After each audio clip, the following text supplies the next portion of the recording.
Have you ever wondered why flooding disasters happen so often in the Philippines?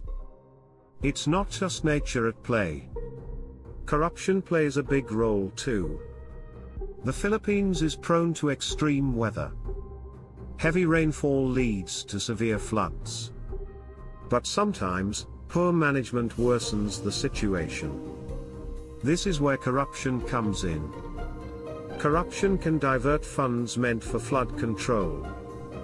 It stops projects that could protect communities. Instead of upgrading infrastructures like drainage systems, money gets lost or misused. Let's break it down step by step.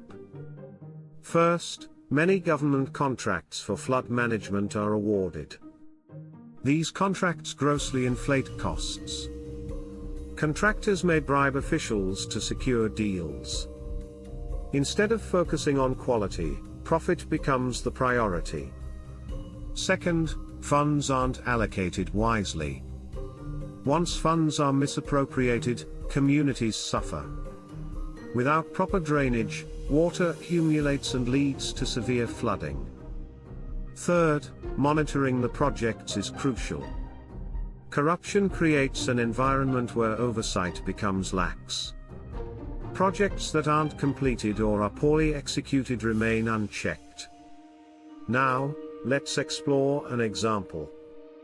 In 2009, Typhoon Kazana hit Metro Manila. The flooding was catastrophic.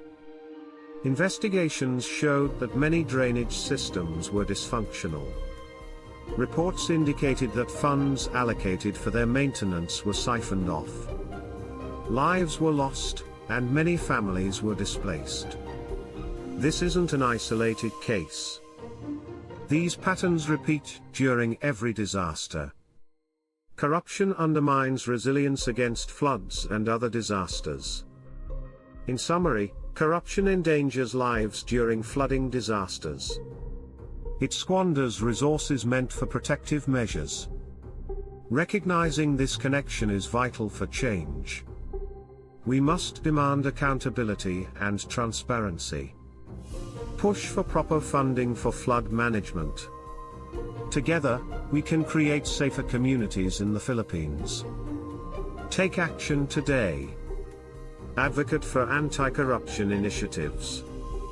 Discuss these issues in your community and louder voices pave the way for change.